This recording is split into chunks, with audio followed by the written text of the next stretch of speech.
நான் போடுற வீடியோ உங்களுக்கு உடனடியாக மெசேஜ் வரும் என்றால் சப்ஸ்கிரைபர் பண்ணுங்க, பெல் பட்டனை கிளிக் பண்ணுங்க. வாங்க வீடியோக்குள்ள போலாம்.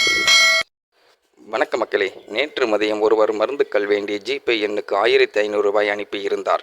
அவசரத்தில் ஒரு எண் மாற்றி அனுப்பிவிட்டேன். மருந்து கேட்டு நபரும் அதே எண்ணுக்கு பணத்தை அனுப்பி வைத்தார். கூகுள் பே எண் மாறிவிட்டதால் ராஜேந்திரன் என்ற பெயருக்கு பணம் சென்று விட்டது. ஒருவரின் பெயரில் பணத்தை அனுப்பி வைத்தால் அவராகவே அனுப்பினால் தான் உண்டு.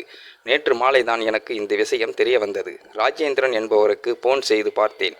ரிங்கு போகிறது, போன் எடுக்கவில்லை. பலமுறை முயற்சி செய்தும் பலனில்லை. சரி, பணம் போச்சு என்று நினைத்தேன். இன்று காலை அதே எண்ணில் இருந்து அழைப்பு வந்தது. நேற்று அந்த எண்ணில் இருந்து போன் கால் வந்திருந்தது என்றார். நான் நிலைமையை எடுத்துச் சொன்னேன். ஐயா, அரை மணி நேரத்தில் அழைப்பில் வருகின்றேன் என்று போன் கால் கட் செய்து விட்டார். சரியாக அரை மணி நேரத்தில் போன் வந்தது. ஐயா, நான் தினக்கூலி வேலை பார்த்து வருகின்றேன். நேற்று நீங்கள் போன் செய்த நேரத்தில் வேலையில் இருந்தேன். வேலை செய்யும் இடத்தில் போன் அனுமதி இல்லைங்க. கூகுள் பே என் மனைவியுடன் நேற்று மதியம் 1500 ரூபாய் வந்தது. கூலி பணம் வந்துவிட்டதாக கருதி பணத்தை எடுத்து செலவு செய்து விட்டார்கள்.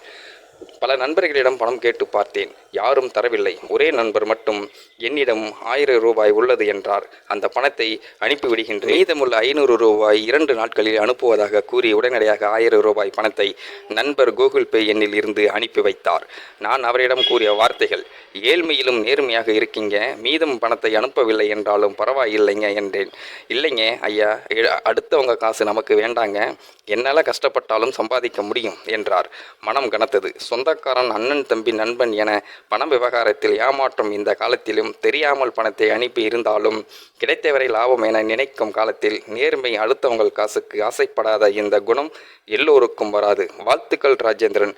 ஆகையால் எல்லோரும் நேர்மையாக இருக்க வேண்டும், நல்ல மனமாக வாழ வேண்டும். மக்களே, இந்த வீடியோ பார்க்கின்ற நீங்களும் இந்த வீடியோ பற்றின கருத்துக்களை கீழே உள்ள கமெண்ட் செக்ஷனில் மறக்காமல் சொல்லுங்கள். வீடியோ பிடித்திருந்தால் லைக் பண்ணிக்கிங்க, மற்றவங்களுக்கும் ஷேர் பண்ணிக்கிங்க. அப்படியே நம்ம சேனலையும் சப்ஸ்கிரைப் பண்ணிக்கிங்க. நன்றி, வணக்கம் மக்களே.